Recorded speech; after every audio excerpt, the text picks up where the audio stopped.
writers, agents, and publishers, for the first time since the Gutenberg Press, find themselves lost in a maze of mystery as technology alters the shape of the publishing industry. Searching for Answers is a group of writers throwing pop culture, writing, and publishing into a crucible of clarity, passion, and humor. This group is the Write Pack.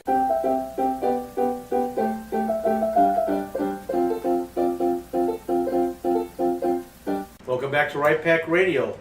In this episode, we are going to continue a discussion we started and aired on August 6th. That is the power of horror. Welcome back to Write Pack Radio. This is your host and producer, David Allen Lucas, author of Crazy Things Actually, working on stories, been published in various different genres as far as short stories, poetry. I am currently working also as a voice actor. Before we go into it, I do want to say that I have made a recent discovery in my own personal writing, and that is the effect that health has, and might be a topic we end up having on Write Pack. I'm a diabetic, and I've learned that, well, point blank, when my blood sugar is in the zone as it's supposed to be, I'm able to pull 2,000 to 6,000 words a day. When it's not, I'm around 200. So it's amazing how bad that changes.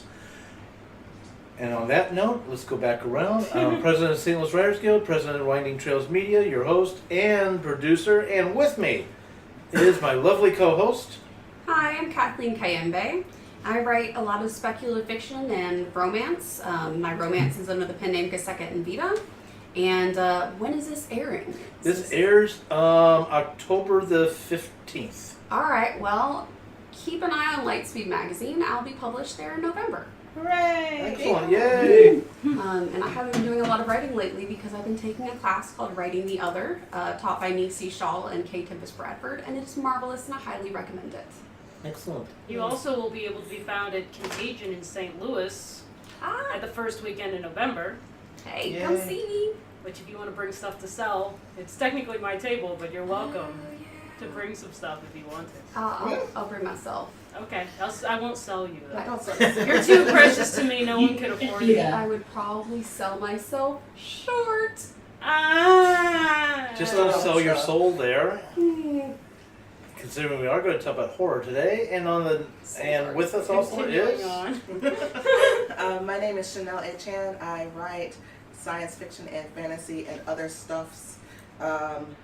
Emphasis on the other stuffs as of late. Okay. And with us also is the wrong. What am I? I almost said Machiavelli. I'm sorry. Oh. I was thinking Leonardo da Vinci, but I don't know how I got that Da mixed Vinci up. turned into Machiavelli. They probably knew each other though, but still. Can I be Machiavelli? You can be Machiavelli with Machiavelli, my go for it. permission. Yes. You can. It was my title. You now have I to stab defer David it. in the back. Machiavelli wouldn't stab people in the back because it wasn't, ruthless. He was ruthless, not Yeah, but Dave's like, treacherous. in charge of this. So in order to take over, she needs to. And on that note, our Leonardo da Vinci of the group. My name is Jennifer Solzer. I'm a children's book author and illustrator. I am currently eyes deep in writing so much Threadcaster short story side lore nonsense that it's pretty exciting, but also kind of overwhelming. I invite everyone to come visit me at Contagion in St. Louis. It's November the 4th that weekend. Well, what is Contagion? It's a horror and thriller sort of. I guess it's a convention. It's a small time convention. It is. They've got guests. Contagion. Yes, it's Contagion. Lee Savage will be there as well. I don't know if we'll be anywhere near each other, but you can do the rounds and you can visit all of us. Kathleen will be there, and you can pick up my new short story, which will be coming out then. That one will be called Fire Curse, and you can get Threadcaster as well as Water Curse, Wind Curse, and Fire Curse. And if you are in St. Louis and you want to hit me up in December 2nd at 6 North Cafe, you can get Earth Curse there and complete the set. I am burning to read them all. I see what you did there. Oh my gosh. The horror began early. Also with us is... Killing listeners left and right. Now, I'm Brad R. Cook. I am the author of The Iron Chronicles, which is steampunk fantasy. Do be on the lookout, though, because here, coming up in November, you will be able to pick up my new series, Steam Tree, the Airdranium Adventure, which is a whole new series for ages 10 and up. It's middle grade, but there's enough fun stuff in there that other people will probably enjoy it as well. So be on the lookout for that. You can also find my short stories and everything else about me at bradarcook.com. Awesome. I'm Melanie Lucas. I haven't been writing much lately, but I recently found a website that discusses a lot about the types of magic, so maybe that will get me going on back to writing, all the other stuff I'm doing. And back from being across the pond is our Madame Murder. Fedora Amos. I write Victorian whodunits like Jack the Ripper in St. Louis and Mayhem at Buffalo Bill's Wild West. And yes, I just returned from the Edinburgh International Book Festival. Ain't you all impressed? I am. It I'm was, jealous. It was great fun. And the fringe, oh my goodness, the fringe and the tattoo. Had a fabulous time in Scotland. Excellent. Coming to us from long distance is returning. I'm Ryan P. Freeman, and I write fantasy. And so I have Rain Spell Out, which is my main work. I have a novella, The Grey Isle Tale, and a short story, The Trombonist of Munst, as well as coming up very soon, Halloween, I'll be putting out, publishing an illustrated version of The Grey Isle Tale. And I have to tell you, my illustrator has outdone herself. She is incredible, Laura Ferracci. She is working on her master's in Milan, Italy right now, and it will be available on Amazon. And also I'll be doing a book signing at Quincy Books up in the Quincy Hannibal region, just up north from St. Louis, so I'm excited. And back with us for this topic is our lovely guest. Olivia Stolzer. I'm a horror movie blogger and horror enthusiast. Welcome Horror back. junkie. That's what Last we Yeah, name yeah, yeah. sounds so familiar. Can you explain? She spawned from my left hip. She's my younger sister. Yes. Sorry, well, the way you said that made it sound like you were identical twins. Yes, Oh, I thought you were going for Almost. like a Zeus type thing. That's what it was. I my really angle. was too. I was going for a Greek myth, but That you was know. my angle. We are twins 3 years apart. There you go. And also too, I just realized after Brad said it that I needed to do a errata from the last recording. When we were discussing what we wrote, and I kind of got pushed into saying I wrote young adult, that is completely incorrect. Mm. It is incorrect. My character is too old to be young adult. Is What it is she, new 19? adult? It's not, because new adult apparently only is romance. Well, Otherwise he would. It's largely romance. It's Yeah. also dying on the table. Yes, so it is going to be technically adult fiction. It would, age-wise, be kind of new adult. It's actually 24, 25. Yeah, you're writing an adult novel. Yeah. That would be too old almost even for new adult. Yeah. Or you can make him 17 and it's YA. I can't. He's graduating from law school. Well, maybe he's a So genius. Doogie Howser was younger than that when he became a doctor. Anyway, let's get away from being from 14-year-old doctors, which could be a horror in itself, and let's actually talk about horror. So, last time we covered a lot of topics back in August. Please check out the August 6th episode, in which we also celebrated Mary Shelley's birthday. And if you don't know who she is, I don't know where you've been hiding, but of course there's Frankenstein as well as a lot of other stories she told. So, kick it off. Defining terms. Please That's do. how I do. Horror fiction, according to Wikipedia, is a genre of fiction which is intended to, or has the capacity to, frighten, scare, disgust, or startle its readers or viewers by inducing feelings of horror and terror. Literary historian J.A. Cudden has defined the horror story as a piece of fiction in prose of variable length, which shocks or even frightens the reader, or perhaps induces a feeling of repulsion or loathing. It creates an eerie and frightening atmosphere. Horror is frequently supernatural, though it can be non-supernatural. Often the central menace of a work of horror fiction can be interpreted as a metaphor for the larger fears of a society. Okay. Okay, I've got a question for you. As soon as I can get to my computer, my phone here. This is something we didn't cover last time, but I want to double check myself. before I ask this question, Before you wreck yourself. and that is, what is the difference between psychological thriller and horror? And I know Chanel just gave me a look because we were just talking. That was one thing she and I were talking about, saying yes, this is something we need to discuss. But what is it? Because horror is what you just described. Let me use something, and this is why I want to double check the genre. Yep, it's psychological horror. That is the Red Dragon, Silence of the Lamb. But there's also a lot of psychological thrillers, say, for example, written by some of our St. Louis mentor, if you will, John Lutz, who puts a serial killer in every one of his stories in an entire series. But they are not horror stories. They are classified as psychological thrillers. So what's the difference? Yes? I would venture that the difference is the effect it's intended to have on the audience. A psychological thriller versus a horror is supposed to make you feel like you or the character that you are specifically identifying with and are intended to ape off of on your emotional responses is in danger. And a psychological thriller is more like stopping this horrible thing, and it's more a sense of purpose and not a sense of survival. That's what I venture.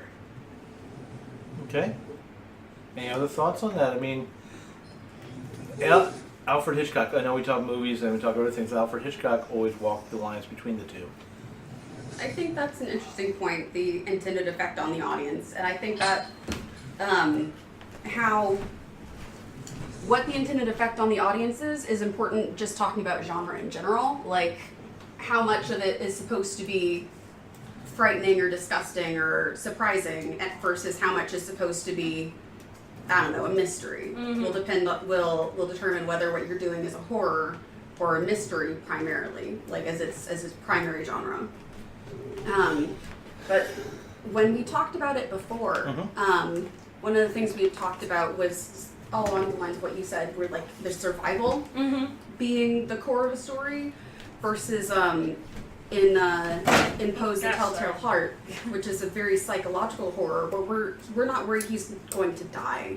The horror is from his mounting insanity and the fear that he is going to give himself away. Like, and recognizing what kind of a person he actually is versus how the story begins when you think he's just just like anyone. Would you not call that survival though? He's trying to make it out unscathed. That's true, but like survival doesn't necessarily mean physical harm. Please discuss, because that is how I was considering it. Survival would be, in story terms, I would think having a happy ending for yourself. So if the main character's goal is to successfully get away with murder, that would be his happy ending. If we are following that character, and that is our point of view character, and we're supposed to be feeling his emotions, then maybe it's a horror story about trying to get away with murder, versus this person's trying to get away with murder, and we are trying to stop him, and that would be more of a psychological thriller. Ryan, and then Kathleen? I was gonna say, I feel like when I'm in a horror story, I'm reading a horror story, it's how dialed up is the hopelessness. I feel like if you know you can't escape, like if there's not gonna be a happy ending, if you know that, or the story kind of gives that vibe. For me, that's a trigger. Okay, this is horror. Kathleen? Melanie? Back to what Jen and I were discussing, I guess for me, the survival thing, what makes it psychological is internal for me, and what makes it survival is external for me. So if the sense of danger and the sense of horror comes from an external situation that the main character is trying to escape physical harm from, that for me feels like survival. Whereas when it's all in your head, that is psychological terror to me. Like when the greatest danger to you is you, that for me is the psychological horror. Mel? Yeah, I was just thinking the whole happy or desperate ending. We just rewatched Alien, and I love that movie. that is clearly horror. Yes. On the other hand, it wasn't hopeless. They were fighting to survive, and you don't know they're doomed. It turns out a whole lot of them are doomed. I think the difference is in that genre, anybody can die except for maybe one person, but you're not always sure who that one person is. So in the most in conventional action movies, it's unusual for your main character to die. They can die in horror movies. So, the fear is more real for them. I'm really not sure if this, and I'm going to come to you next. I'm not really sure if it, do you have yours? Okay. Is a clean definition of a difference between them or not. I was just looking up the term psychological thriller, and what it states is it is a thriller story which emphasizes the unstable psychological states of its characters in terms of classification. I'm sorry, I kept reading too far. States, take 14 on that one. Psychological thriller is a thriller story which emphasizes the unstable psychological states of its characters.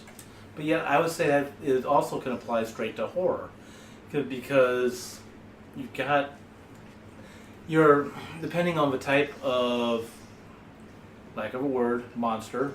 It could be a serial killer. It could be just a regular human who's doing something stupid, or whatever. But there's still psychological states there. Nope. Go ahead. I was gonna, this isn't a dovetail, so if anyone else wanted to jump in. Okay. As we were talking about the stereotypical, I think this is, we could kind of jump onto tropes. Yes. Just because, like, who dies in a horror movie? Who always dies in a horror movie? Who never dies in a horror movie? Like, these are questions that we could always, generally speaking, answer. Going into the movie, you see the cast, you're like, yep, died, possibly, maybe not died, probably died. Aliens defied a lot of those conventions. It did. And that's the thing, I love seeing it when it's defied. Like, I love seeing it when they know the trope and they sort of undercut it. But unfortunately, a lot of them don't. So, you're looking at me. Yeah, I'm going to let Kathleen go back and say, just to finish off, the first person to die in Alien was not the black character. So, as a perfect In example. fact, I think he might have been the last person to die. No, he wasn't the No, last he one. died for a crazy person, which is another horror trope. Yeah. The crazy person This is gets true. everyone around them killed. Yes. This is true. And she's crazy. But In every movie Nuts. No, he was the last one to die, though. Because all was left Well, after He that. died No, before he Lambert. died I thought trying- Lambert died after him. He died trying to give her time to run, and Yes. she didn't. Right, so but he died she for did. nothing. Yeah, exactly. You're correct on everything you just said. Mhm. I don't remember. I just watched this yesterday, but I thought he was the last one. Go ahead. No, she definitely died after. I remember this because it pissed me the hell off. Now, this is why she died after. It's because Ridley Scott wanted to have one final rape metaphor on television. So Okay. he kills Parker, and then the alien backs Lambert into a corner, and you see his tail come up between her legs. And the You're next right. time we see You're her, right. it's without You are pants. right. You are right. Yeah. And You're I right. have not forgiven him for that yet, by the way. Yeah. It's a perfectly serviceable movie, except for whatever reason the android wanted to shove a magazine in Ridley's mouth. Yes. Yeah. Mhm. Ripley's mouth. A rolled up magazine. A rolled up magazine Yeah. because he didn't have a dick, and that is in the director's commentary on the disc. And they had to put a visual rape metaphor at the end just because Lambert happened to be a woman, and that's what Ridley Scott was thinking about. I'm gonna blame him for that. Okay. And that's the end of my rant. Thank you, everyone. Well, I was gonna say, Chanel was talking about liking things that know the horror tropes and subvert them, which is marvelous. I very much appreciate that too, and it's the reason I like Cabin in the Woods very much. It's the reason, I didn't like The Shining, because a magical Negro shows up and dies in the film. And I only just found out the magical Negro lives in the book. Yes. So I'm very angry about that too. Mm-hmm. Because I wasn't going to read the book because I was so mad. He survives the miniseries. Oh. And it's another reason the Scream films were so popular, because the Scream film, especially the first one, was the first one to come in a line of horror movies and be like, we actually know all these tropes, so we're going to present them like they're going to happen just the way you expect, and then we're going to turn them on their heads. Mm-hmm. And you'll be surprised. And I think even the third one talks about like a dead character from the second one, makes a movie for the people who lived through that second altercation series to be like, the third movie in a trilogy, guys, these are the rules. Anything goes though, good luck. Yes. So they were very aware of the tropes and they played with them, and I think that's one of the reasons that that film series was so successful. I've been thinking about what makes horror work, and I believe there are two key things, at least in my vision of what horror is. And one is that it has to be in some way applicable to you, as in something that could possibly threaten you. It doesn't have to be an alien to be in an alien movie. It can be anything you don't know about, anything you don't understand. So that's one thing. And the other is that my idea of what the most horrible thing is betrayal. And that is why I think the most horrible horrifying book I ever read was Rosemary's Baby. And it makes a horrifying movie too, because it is her husband, the person who's supposed to love her and look after her and take care of her, who so bitterly betrays her. And that is a horrifying thing, which could be very close to a lot of people at any given moment. And that's why I find it so hideously horrifying. So, I don't know what direction to go in from that, because I'm like, yay, a horror trope, the creepy satanic child, there's one. But I'm also like, okay, that would be a good seg to talk about adding horror elements to other genres. Because there's definitely something horrifying about certain kinds of betrayals, like especially, that are definitely horror genre types that you can add in stories that are not horror. Now, here's a question related to that. Rosemary's Baby, there was some element of gaslighting in there. That wasn't really the whole point of the movie, but Rosemary was kind of driven to believe it was her that was going crazy. So, how's that as a horror trope? The movie Gaslight. I was gonna say, Gaslight was a horror movie. Yes, it was a horror movie. It was psychological horror, And that's where the term comes from. There was no supernatural in it, but it is horrifying, and it is something that definitely affects many people. Gaslighting, being told that your perception of reality is not reality, so that the person nearly or even does convince you that you cannot trust your own mind and eyes and ears, etc. That's pretty horrifying. Indeed. That is betrayal if somebody is doing it deliberately to you. And along those lines too, how many saw? My phone's going really slow right now. I don't know what's draining the memory, but Horrible. I know, very horrible. Someone use guys. The Exorcism of Emily Rose. Yes. Okay. Good one. Which plays on, and that's also one of the things too. A lot of times in horror, not always, but a lot of time in horror, they throw in a religious aspect to it. And being a former practicing Catholic, a lot of times it's Catholic related, because there's a lot of stuff. They're the ones with the book. Yeah, we are. They have the book we that are. tells you how to stop the exorcisms and fight all the things Not we stop can't the see. exorcism, do the Good exorcism. point. Good point. Now demonic stop the possession. demonic Yeah, possession. Stop Exorcisms is Yeah. the book, the demons possessing people. Yeah. Yeah, it's, They the, just it's do what it the with the inverse of hotel. Catholics in Pretty hell sure that has. was free on Amazon. Yeah, and which, by the way, while since we're talking about that, let me sidebar my own statement by saying if anybody has ever watched the miniseries Apparitions, which was put on Apparitions? put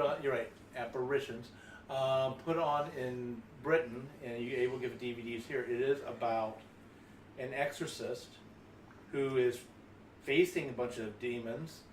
I don't want to give out too much away, but there's a lot of the Catholic aspect of that, as well as the Catholic Church trying to push away from that concept that exorcisms are real.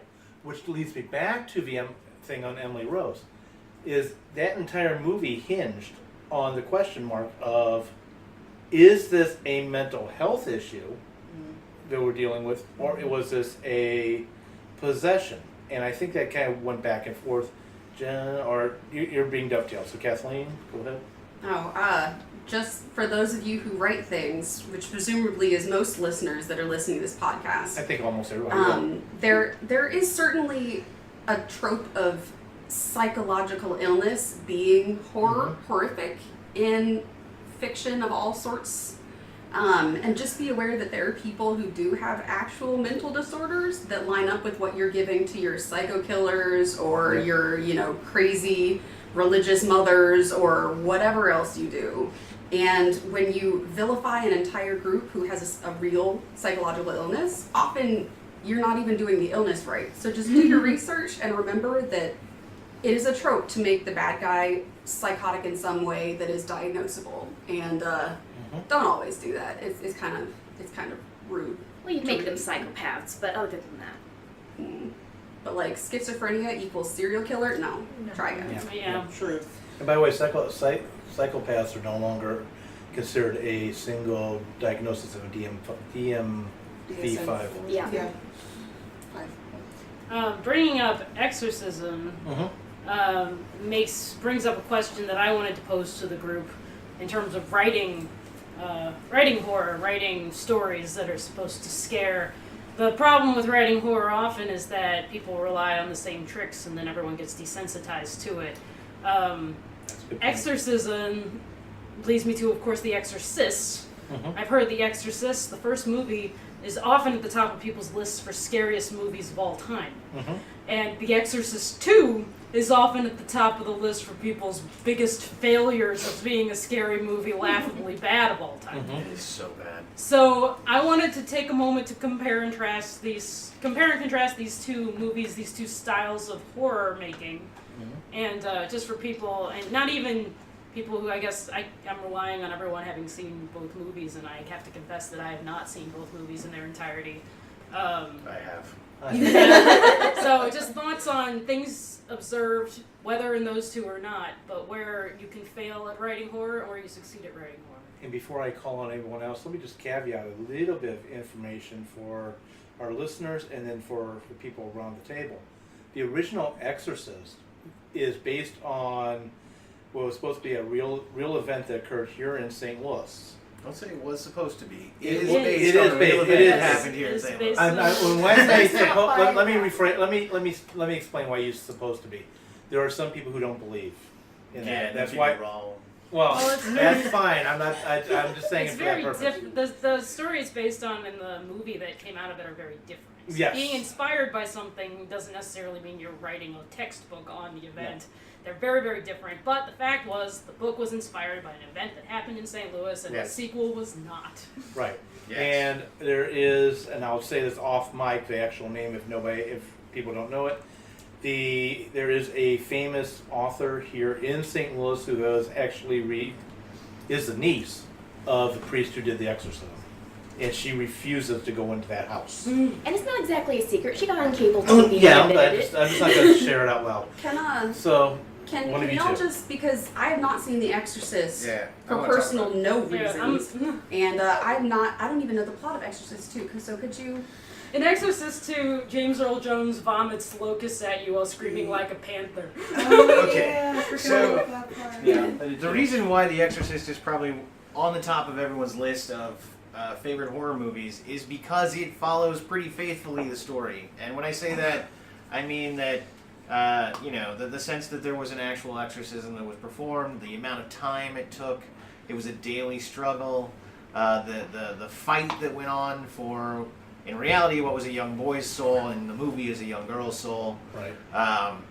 And because of that, and you have to understand that when it hit, it was the first Dan Brown of its day kind of thing, you know? No, there had been no real, like, crazy, demonic, this is show, and it was, pushed out as this is real, this was a real thing, so... Not to when- mention that the special effects were state of the art. Yeah. Most people in the audience had never seen anything like that. So, when you think back to the people who went to the theater and saw that movie there, it was an event. And it was crazy, and you walked out of it with a darker soul because you've been scared to death, People literally. passed out and vomited in their laps. Yes. Yeah. You can read the horror stories that went out in the theaters for this. It's amazing. Having said that, The second one falls into the classic Hollywood trope of, that made a lot of money, let's make another one. Yeah. And when they sat down to make the script, there was no cool event to follow. So now suddenly the second one is about, oh, okay, the first one it didn't really take, and we got a new demon, you know, and like all this kind of craziness pops in, and there's all this weirdness that comes up. But really what it suffers from is it falls on every known trope that could possibly exist, and then does them in a way, some of them don't come off scary, they come off comedic, or James Earl Yeah. Jones. the timing that in which it flows out is just not right. The movie is just done badly, and it is done badly because it was a rush job that was a Hollywood sequel that was literally in the day of, you know, oh, that made money, let's go make more money. I got a week to write a script, I got, 2 weeks after that to film this, and then we're going to hand it off to special effects guys. And I'm sure the actual process went a little bit longer, but that is exactly the problem. Linda Blair's performance is almost more campy in the second one. Almost. It is more campy. And, the things that go on, and then because of the way the first movie goes and it ends, the second movie makes no sense. So that's really where these things fall apart. I want to throw in also a very large difference between the first movie and the second movie. The first movie, as said, was based on a true life story of something that was, and it was presented like that. It was presented like this actually happened. It was your first paranormal activity movie where they make you think that they put a camera in the events. Exactly. And they did their best to sort of follow the rules of nature for most of it so that the demonic stuff looked, like, oh my gosh, this is happening in real life. Versus the sequel, when there's a dream sharing machine. Yeah. And I forgot about the dream yeah, sharing dream part. sharing Oh, that's so machine, good, yeah. and like spirit walking, Yeah. and the demon's name was Pazuzu, and it stopped trying to be realistic Yes. and started just doing dumb stuff.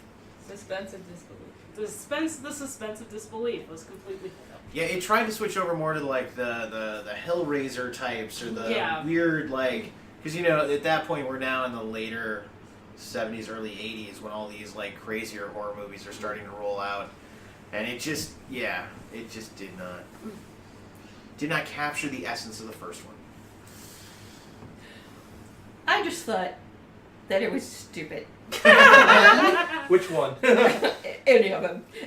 But I'm pretty sure that the little boy's head didn't turn around 360 It did degrees. not. No. It did not. I don't However, believe that. he was said to. I mean, if you read the account of the actual like boy's story and everything, that is some freaky stuff. I almost wish somebody would actually make that movie. So a biopic?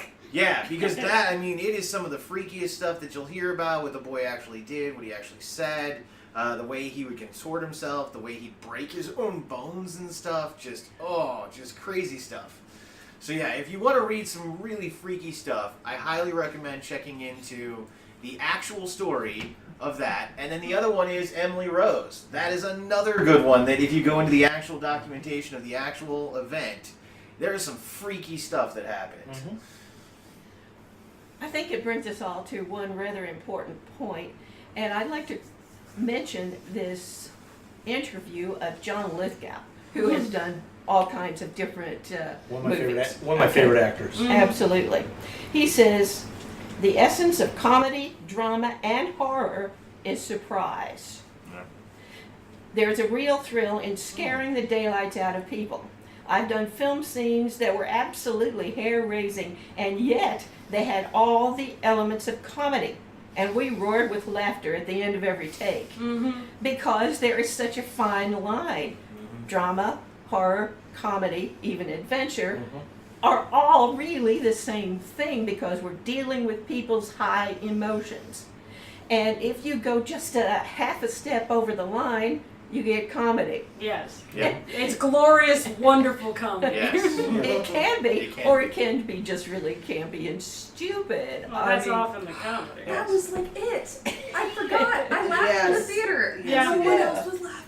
Yeah, you Okay. just described my experience with Toy Story 3. Wow, talking about going horror. Okay, myself, What? Brad. One final thing there is that you have to, if you are a good director, know what you're going for and what you will accept. Because a lot of it, of course, is setting the mood and getting that right to begin with, which I'm afraid a lot of the horror shows, presumably, don't. They rely strictly on Technicolor blood in order to make disgust, and then they call it a horror movie. That's not my idea of horror at all, really. But I think the director has to know what he's going for and make sure he gets it. As well as a writer in this case too. Absolutely. Myself, Don't Brad, cross the line. Ryan, Jen. I'm going to come back to myself here in a sec after Jen. Real quick, my statement is very short. You just helped define the difference. That the question I asked in starting us off, what's the difference between horror and psychological thriller? The difference, just sticking with thriller, the audience sees it coming. The characters may not, but the audience knows it's coming, and we're like, how is this character going to avoid or escape this? In horror, you have surprise, which is Surprise, yes. so that's good. Brad, Ryan, Jen, and then perfect. That's because actually I wanted to pull you in. The real quick thing I was going to throw out is the whole notion of horror versus gore, and in the sense of I don't know. To me, a psychological horror movie doesn't necessarily have to have any blood in it whatsoever to scare me. A gore flick has very little mental issues going on that are going to scare me mentally, and it's all blood just splattering across the screen or something, which can be, both comedic and scary, I suppose.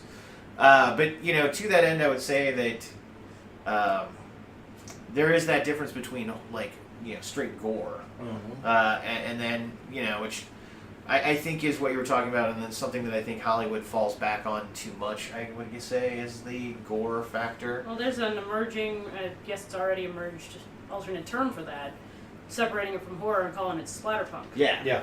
Splatterpunk is, definitely a thing. Gore porn. Gore porn, yeah. These are all good things, but I just wanted to kind of point that out, in the sense of what, because this is a thing. We like to see blood splattering across everything, but there is a sense of it being fake. Because if you go on, Reddit, you can see all the real stuff, and from, car accidents and everything like that. Yeah.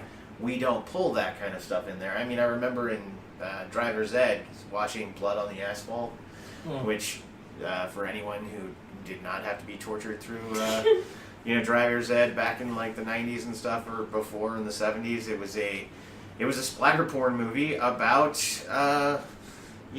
driving and the dangers of teen driving and all of that kind of stuff, with like actual blood thrown across the road and stuff like that. Scary straight sort of thing. Yeah, in essence. And, at the time we laughed our butts off and stuff, and it's something you think about, but it is, when you think about it, in the Saw movies that come up versus like,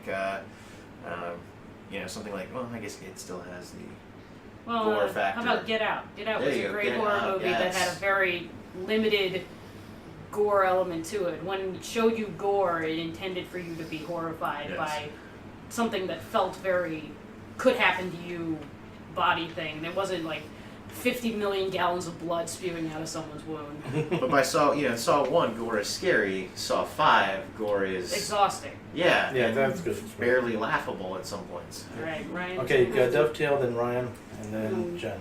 I was just gonna say thank you for pointing out the horror by revulsion section of the horror genre, as the definition at the beginning mentioned. You can have horror that is based on revulsion, viewer revulsion, and one of the things that we talked about last time along that line is, as Jen was saying with the Exorcist movie, when it first came out, people were not used to these sorts of things. People were vomiting. It was too much for their sensibilities. Whereas now, 11-year-olds will watch the Exorcist and be like, "That's so fake." Yeah. And what it takes to bring out that revulsion kind of emotion in the audience is a lot greater, because our sensitivity has gone down to such things. So we call things gore porn now, because I think it takes a lot more to get the exact same effect that less used to have. Ryan. There were two things I wanted to bring up. One was, earlier you guys were talking about the whole, where's the line between horror and comedy? I don't know if we touched on it or not, but Idle Hands is a Idle great Hands, good example one. of that. Which, like, they started filming it like a horror movie, and then about halfway through they realized this is hilarious. And they just went with it, because it's if you ever get a chance to see it, it's completely over the top. It's about this hand that gets possessed, and they chop it off, and it ends up, like, trying to do all these evil things. But that, and then, of course, Evil Dead. Yeah, I was gonna bring Yeah. that up if you didn't. Yeah. You know, because there's this part where Bruce Campbell, like, everything's going berserk in the house. He just starts going, ah, ha, ha, ha, ha. You know, just because this whole thing's just nuts. Well, Evil Dead 1 was treated seriously, and then the audience Yeah. laughed at it, so they said, okay, we're gonna make a second one and we're gonna make it funny. But not But like the thing is stupid that funny. I remember one fateful day, my roommate was like, have you ever seen the Evil Dead series? And I was like, no. And that there went my Saturday. All of them in a row. But anyways, and then the second thing I want to say is, one of my many side jobs is I'm a pastor, and so I've actually been brought along on an exorcism, and like, it's one thing to write about it, and it's one thing to watch it, but when it comes to research, like, I'm all about, you know, first-hand research for my stuff, but, like, you deal with some real stuff, and it's not just removed. It's real. I mean, I don't know whatever persuasion people listening to, you know, come from, but from my experience, this other stuff is real. Be careful, because when you're learning about this stuff, it's not ha-ha, some of it's not, you know, gallons of blood, some of it's not just a story. Some of the stuff comes from real experiences from real people. So that's the two things. Dovetail? No. Okay, Dovetail? So I have this story called You Will Always Have Family, a triptych. It's up on Nightmare Magazine for March of this year. And when I wrote it, one of the interview questions I was asked was about, like, being a horror writer. And I was shocked because I was like, but I don't write horror because horror is like slasher flicks to me. And after being basically told, you're a horror writer, I was like, oh, right. I guess not all horror is the same. And I started watching I realized I love ghost stories. I love stories of hauntings and possessions, and they scare me because what Fedor was saying, it has to be able to affect you. That is the scariest thing to me, things that can affect me. So I watch these things, and I'm fascinated, and I'm terrified, but they would not be, films to me are less scary than those sorts of things, because I'm like, the ones that I watch are basically documentary shows about people's experience. The people are talking, they're reenacting, and I'm like, this legit happened to someone. Whereas when I was watching it, I was like, this has happened to nobody. Oh my gosh, what are those teeth? Nobody has teeth like that. Like, I was surprised by... Pennywise is unique. Oh my god, Pennywise has the best lip gloss. I don't even Right? know. Lips was popping. Oh my gosh. We're talking about the current version of it. Yeah. Yes, the current one. Yes. Which, Scar- real pretty fast, hot, he's a too. Skarsgård, and we just need to talk about the Skarsgård family for a second, because they're an amazing family of, like, beautiful people, Right. and then Stellan Skarsgård, who is awesome in his own way. Well, It was probably super hot when he was young or something. but the thing that I realized when I got out of the theater for this modern version of It, which is apparently chapter 1 of 2, Yeah. so that was, I'm not going to talk about that. But I got out of the theater and I was like, why am I still more scared of the old It than this one? And I realized there were a lot of psychological elements of horror in the old version of It, the TV miniseries, that this film didn't do nearly as well. And that was what made it scary to me. Is the that psychological true? horror. Or is it the age you were when you first saw it? No, I was talking with Chanel about it afterwards, and by talking I mean complaining and trying to figure out why I was so dissatisfied and how I hadn't come out of that movie gibbering with fear. And I realized that there were a lot of elements of the town of Derry that were horrifying to me. The most horrifying thing to me in that miniseries was that there was this town of people who were all complicit in this violence. And these kids were the only ones who would acknowledge it and who would do anything about it. So an entire town of adults who are supposed to protect you, there was none of that. They tried in this movie, but they didn't do it effectively. So it wasn't scary to me. It was just laughable. I think that you hit on something that's very interesting. You said that you love horror, and there is a love of horror. I saw New Line's production of Evil Dead the musical. And not only was it hilarious, but there were a lot of people who sat ringside at these little tables, and they were issued T-shirts because they were in spatter territory. And they got all spattered with blood, and they yucked it up and loved it. So that's one thing that I think we need a little more explanation of. You, Olivia, say that you're a big horror fan. What is the appeal for you? I know the appeal, at least in my really B-level horror, is that they aren't afraid to try new things. We talked about the tropes.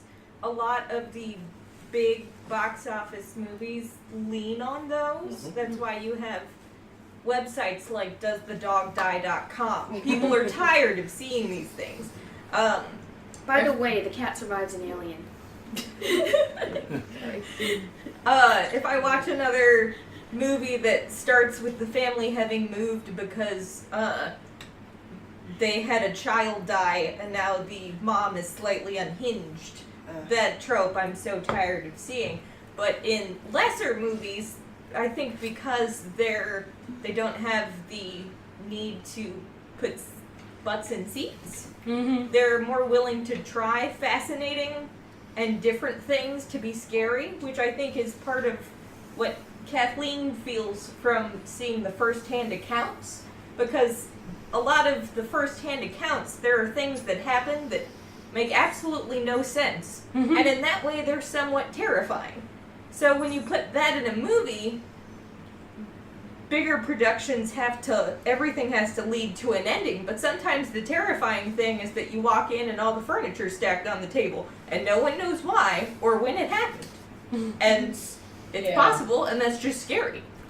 Just the nonsense, that's scary. Yeah, just to borrow from that, just made me remember the Eddie Murphy joke about Annabelle Horror, where he goes, white guys walk in, they're just, they hear, get out, and they're just still staying there, and Eddie Murphy's like, that would have been me.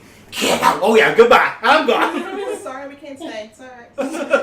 Chanel and I were talking about a horror movie of just black people and how different Oh, it it would was be. hilarious. Like, you just sit there trying to make cereal, like the cabinet slams, you're just like, go into the living room now. Okay, check. Like, no. Like, it's, I thought it was really interesting because there are certain things that just, horror movies in general have a certain culture that they kind of assume or imply based on what they're trying to scare you with. And I'm always interested. I'm like, okay, well, how would this work with a black family or a Latino family? Or how would this work, in India? Like, would this be scary? Or would this just be kind of like, close the door, let the cold air out, like kind of thing? I'm always curious about that. Brett? To go into Fedora's question and to add on to what Olivia said, I honestly think that one of the reasons why horror movies in general are so big is it is a safe scare. For people whose lives are suburban and we go to school. Homogenized. Nothing bad really happens in your average moviegoer's life, and yet for 2 hours they can go experience a maddening set of scares that they would not get in their real life. I have friends who have lived through trauma and will not see a horror movie because, and this is what they've told me every time, I've lived that. I have no need to see it or feel it again. And I think that there is an element of this that is very popular, which is why this does so well. I think it's one of the reasons why war movies do so well, especially with men, because we sit there and glorify it and go, yeah, war's awesome. I love shooting guys like crazy. You talk to an actual soldier, and that is not the way they look at war. War is a scary ass and freaking place to be, and it's the kind of thing that it's a level of glorifying it, but I honestly think really what it roots into is a safe scare. that we all know for 2 hours I can sit there and I'm going to be scared and everything like that, but the lights are going to come on and I'm going to go home and play on my Xbox or my PS4 or whatever, and life is going to be great again. And I think that is one of the reasons why it's so popular as a genre right now. So it's a lot of high emotion, and then at the end, like the ancient Greeks wanted, it's cathartic. Yep. Because you've had the emotions vicariously and don't need to have it in person. And we can all go to Applebee's now. Right, exactly. Exactly. Yep. Ryan, and then Jen, and then... Just a quick dovetail off what Brad was saying. I think he brought up a really good point. In college, one of our final projects, we did a full-length movie which dealt with magicians. And so there's magicians versus illusionists. And with magicians, an audience goes in wanting to be deceived. They want to be tricked, because that's part of the pizzazz of it. With illusionists, they assume it's real. People go in wanting to hear about their dead loved ones. They don't want to be deceived. And I think that's the big difference between real life horror and genre horror. We go in wanting to see a show, versus real life where this is not going to ever be in. A personal anecdotal backup of all of this concepts. I went in happily with Olivia for her birthday to see it in the theater, but no matter how much she wants me to go to a haunted house with her, I don't want to go. Because seeing it happen on the screen, I can appreciate it for its artistry and its atmosphere, and it is far enough away from me that I don't feel like it's going to touch me. And if I go to a haunted house, there's a guy who's going to pop out with a chainsaw and make loud noises, and I don't want to be involved. I have shared that story, what happened to me as a kid, right? There's a reason they're no longer allowed to touch you. Yeah, I don't know if I'm the cause of that or not. This was not what I was going to talk about, but since you brought it up, let me just have a little fun. I had already, actually at the time, I believe I was a purple belt in Chinese Kempo, Tracy's Karate.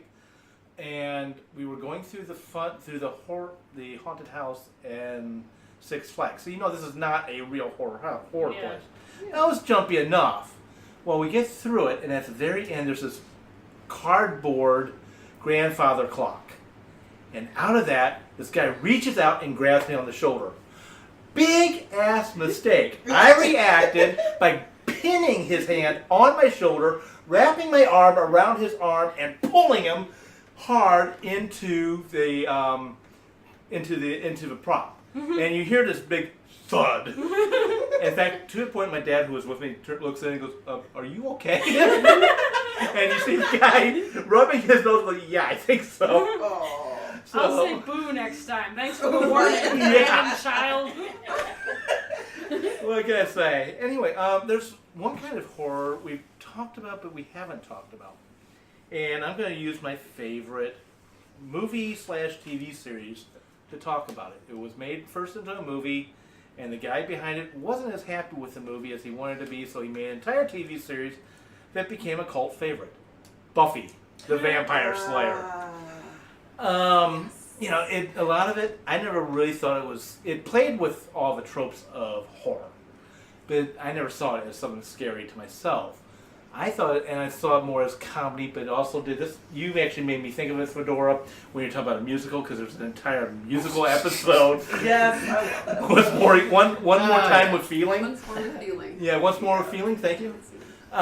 You're going to come in because you're dovetailing there. Because my question to you guys is, what is your opinion of where horror makes fun of itself, like in that? But go ahead, dovetail first. Oh, well, about that question, Shaun of the Dead. I love Shaun of the Dead. That's another good one. But I was actually, we're running out of time, but listeners, please consider how supernatural horror shows and police procedurals have fused into an entire genre. Buffy, I think, may have been one of the forerunners of that. Yep. But we have all sorts of shows now. Yes. Police procedural. Yeah, what's the new one? Ghosted, I think. That's the one coming to TV this year. Oh, They're getting desperate for new ideas. Yeah. Well, they're making a Lethal Weapon series, so they are. yeah. They So are Lethal Weapon desperate series is for- kind of fun. I've been watching it. It's not as bad as I thought it was going to be. See, I was scared when I watched the pilot. That's the as far good as TV what we're would looking happen. for. It's not as bad as I thought it would be. Ringing endorsement endorsement. I try. Yes. So That's okay. I couldn't get through it, so. yeah, each their own. Anyway, Monster of the Week shows. yes. Yes. So, what is your opinion? I mean, stuff like Buffy, Evil Dead, Shaun of the Dead, the ones that play with themselves. I know we've talked a bit about it, but really, what do you see with I- those? Why I don't are know they if I- successful? I don't know if I even classify those as like horror themed. They I don't mean, scare just me. because there's a vampire in it, does that make it horror? It could be a horror comedy. Paranormal romance. No, that's another horror comedy. No, I'm just joking. Does it sparkle? That's not a vampire. That's travesty. I think it's going back to what Brad said. Those are the ultimate safe scare. Yeah. That's the people that are dipping their toe in the water because the, Halloween decorations make them uneasy. But if we're laughing at them all together, then they can feel a little frightened from the zombie that's shambling while Sean is pretending to be a zombie shambling next to him. That's a good one. I think it's important to realize too that at certain ages you're going to be scared by different things. That's Like we're thinking of like the classic horror stuff, but my wife's little sisters were over last year. It was classic. They haven't been exposed to a whole lot. They watched Scooby Doo, and that's about the extent. Scooby-Doo. They insisted they wanted to watch The Mummy. And they're like, "Are you sure?" And I'm like, yeah. And they started, and they were terrified, abject terror. Which And mummy? It was priceless. They both turned to us and they said, "We thought it was going to be like Scooby Doo." Which version of the mummy? That's good. Which version, Ryan?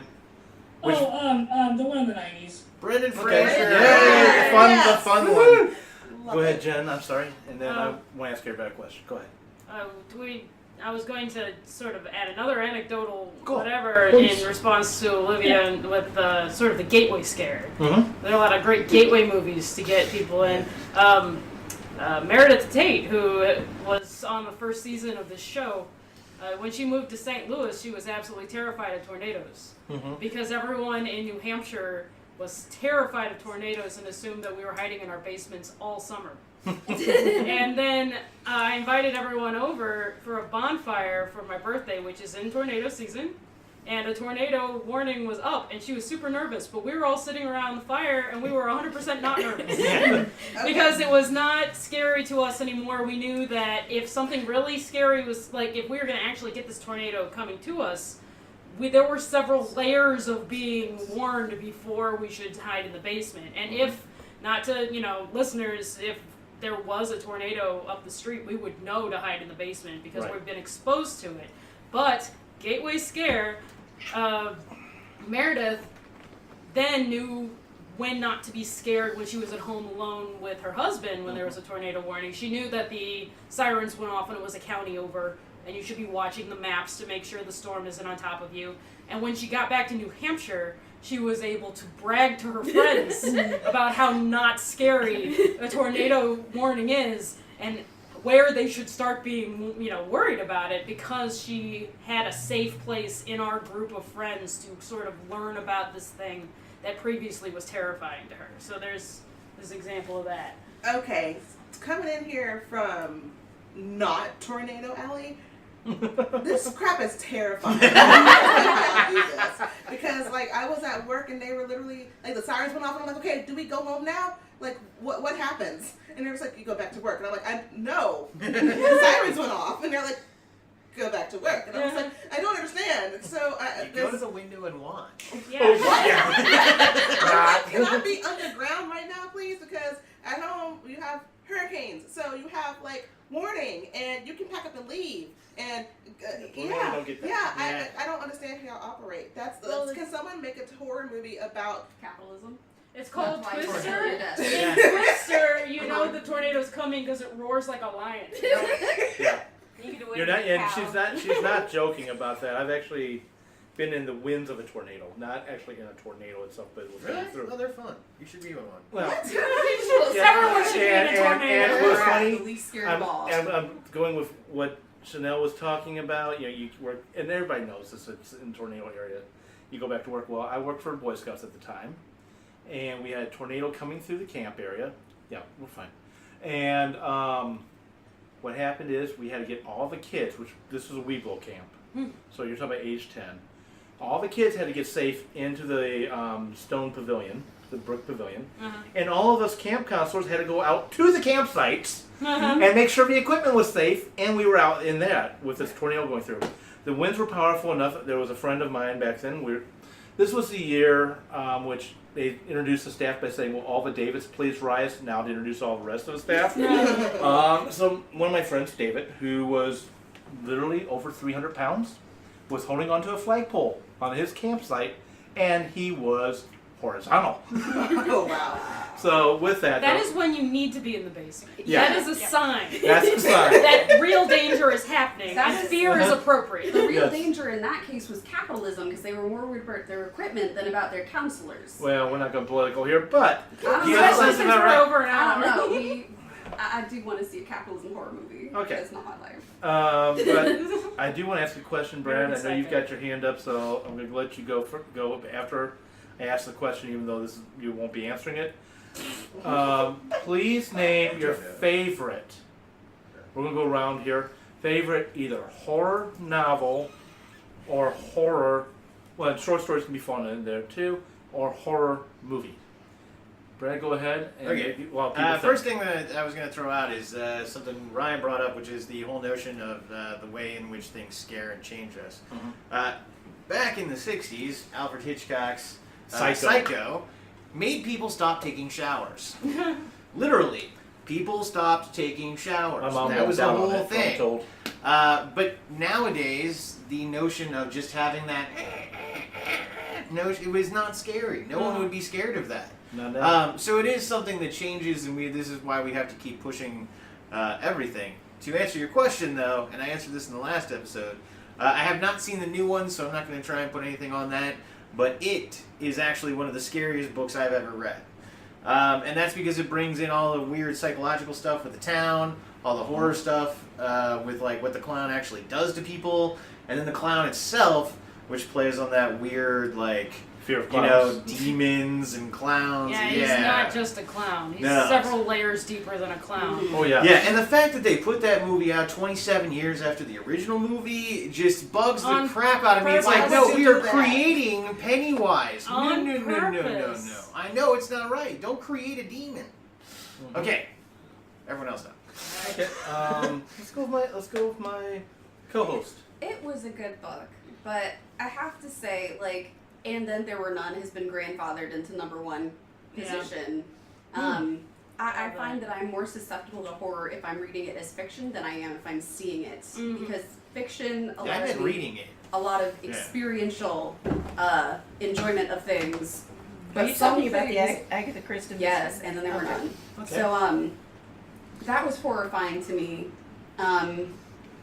I read it in the summer of 6th grade in a house that wasn't mine with a long giant hallway, and I thought I was safe because my mom was sleeping with me at my grandparents' house, and my mother, who I love so very, very much, left the bed as I was finishing the book and went down the long dark hallway in the middle of the night to the kitchen and vanished. And I was like, really? There is a killer on the loose. And I just finished this book and I am by myself. Why? So that was a terrifying experience and nothing will top that. You wanna go? Go ahead. Okay. Since we're sort of doing the grandfather thing now, the first book that really scared me was actually The Hound of the Baskervilles. Okay. It's Sherlock Holmes story. I read that because I was expecting fun mystery solving in the Oh. vein of The Great Mouse Detective, Uh-huh. which is what my context was at the time. Great And movie. I was certain that dog was outside my bedroom door ready to eat me. I remember having one of those half dreams when I'm laying in bed, and I had a half dream of the two eyes walking in through my bedroom door, and it felt so real because I was half asleep. And I remember that very vividly. So I'm gonna put The Hound of the Baskervilles up there as like my first horror book fear scare. Who wants to go next? I'll go. I already said. Ira Levin, Rosemary's Baby. Mhm. And trust me, do not read this book if you're pregnant. Every kick could mean something. Yes. Next. How about we go with Ryan? Right. I think it's a toss-up. I don't actually read a lot of horror, and a lot of horror movies, like, I just can't take them seriously. I don't know. Yeah. But I think it's a toss-up for me between, I respect the power that the radio play, War of the Worlds? what? War of the Worlds? No, which one? War of the Worlds, yeah. Okay. Because I mean, that created the FCC. I mean, like, if something's big enough to create the FCC, it's kind of a big deal. Yeah. Wasn't intended to be a horror, but it was definitely scared the bejesus Well, out it of created a whole everybody. new brand of horror, but that's another story. Yeah.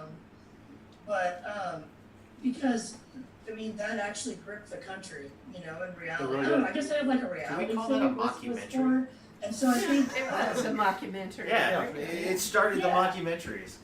for movies, I think, and it's kind of silly, but I Am Legend.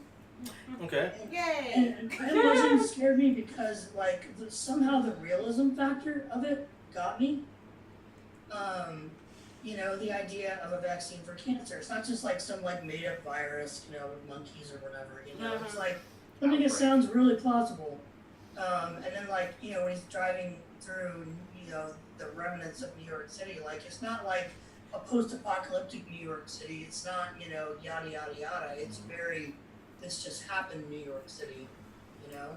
Seeing like the desperation and like little things scrawled on buildings like God still loves you and stuff, like something about that just deep core level kind of got me. So there we go. And I have two movies that it's more the reaction of my college roommate that I saw both with at separate times. One was Hannibal, which, by the way, she was pre-med, and she just found it fascinating, the scene at the end where he's eating the guy's brains while he's still alive. Yes. She was just fascinated by that. She wasn't scared at all. That gave me a Oh, nightmare. that spooked me. Really? Okay. I also saw The Others with her, which I thought was a good Okay. movie. Yeah. Nicole Kidman. She was terrified of The Others. Okay. Completely different movie. Hannibal didn't scare her at all. The Others terrified her. It's all about your experience and what you consider normal. Yeah. Okay, we've got Chanel and Olivia and then myself. Okay. So, like, the most recent one that kind of wigged me was probably The Possession. Like, that movie with that little girl, I don't know what it was about that little girl, and, like, seeing the part where she, like, shines the flashlight down her throat, and you see the fingers kind of coming up her throat, I was like, oh, no, dude, I can't do that. And, like, she has, like, a CAT scan, and you can see, like, you can see the form of something inside her body. I don't like that. Yeah, that part wigged me all, because I'm like, literally, there's something inside this baby. Somebody help this baby, like, cut that thing out. I don't know what it is, Yeah. but then, and I can honestly admit to myself, you know, Chanel, this movie, it's not that bad. It's just a movie, but something about the intrusiveness of it, like the fact that this somehow, like, by you having this object, it has, like, fundamentally changed your core physiology to accommodate for this thing, this little demonic parasite thing. It just, I couldn't do it. Olivia. Think of trying two ones more along the like buckets of blood. I love 30 Days of Night. Why? Which, Yeah. and I think part of that is the way that movie is shot. It's And why shot. did it take so long to come up with that premise? It's shot very plainly.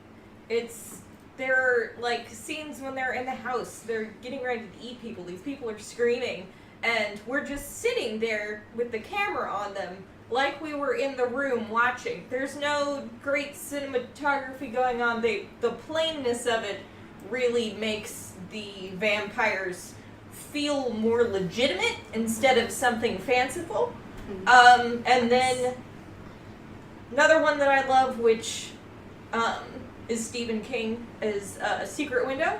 Yeah. The book or the movie? I haven't read the book. I only know the movie. All right. But so, if you suggest it to me, it's on my list to read. so in these cases, both of these are the film version. Because Yes. 30 Days of Night is a comic series too. Yeah, no. Yes, it is. I have a hard time being frightened by comics, just honestly.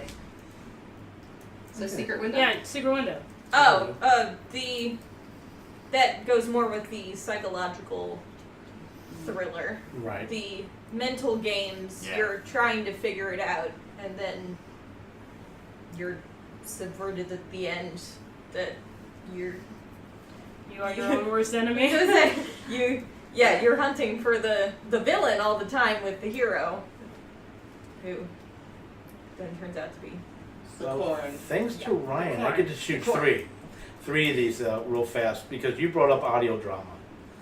And War of the Worlds is not my favorite. I love it. But as far as the audio drama is concerned, Frankenstein. They made a radio drama of that, and if I remember the story behind it, Orson Welles was getting ready to launch a whole new series of shows. The first one was supposed to be Les Miserables. Instead, he and the scriptwriter sat down in a diner somewhere and punched out Frankenstein instead. And it wasn't even done in October. It was done, I think, September. Anyway, and the reason I loved it, it's not so much just scary. It followed the book. I do not get spooked by horror very easily. My favorite movie more recently came out was The Skeleton Key. And I think I liked it the best that one's been... because it played with a psychological aspect of scaring you. I thought that was really well done, especially after all the slasher movies and wait for the chair to move. Oh, the chair just moved. You know, but it's like, nah. No, the paranormal activities, Yeah, Yeah. exactly where I was going with that. My favorite book was written by Anne Rice, who also wrote my least favorite book. Sorry. Funny how that happened. Yeah, I do not forgive you, Anne. I'm sorry. No, wait a But minute. I thought your least favorite book was written by Steinbeck. no, as far as horror is Oh, concerned. okay. That book, the one that scared me, and she's finally supposedly coming out with a sequel to it after all these years, was The Mummy, or Ramses the Damned. Mm-hmm. Now, the book itself didn't scare me until, and I say scare because I actually felt the goosebumps and my hair standing on end. Didn't until close to somewhere in the third act of the book. But it captured my attention in the first paragraph and had me hooked by the end of the first chapter, which is another reason I loved it. So on that note, I hope everyone enjoyed this episode. Tune in next week for yet another interesting topic on the writing industry. In fact, we're going to talk about writing and meditation. Completely different subject. Yes. Calming yourself. Yeah, calming yourself after you did the horror. Anyway, have a great week writing. See you next week. Bye-bye. The new theme songs for Right Pack Radio were written and performed by Meredith Tate. All copyrights remain with her.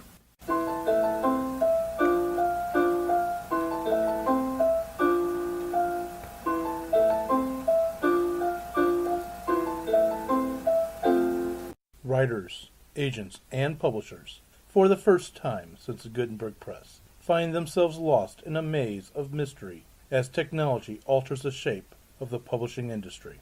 Searching for Answers is a group of writers throwing pop culture, writing, and publishing into a crucible of clarity, passion, and humor. This group is the Right Pack.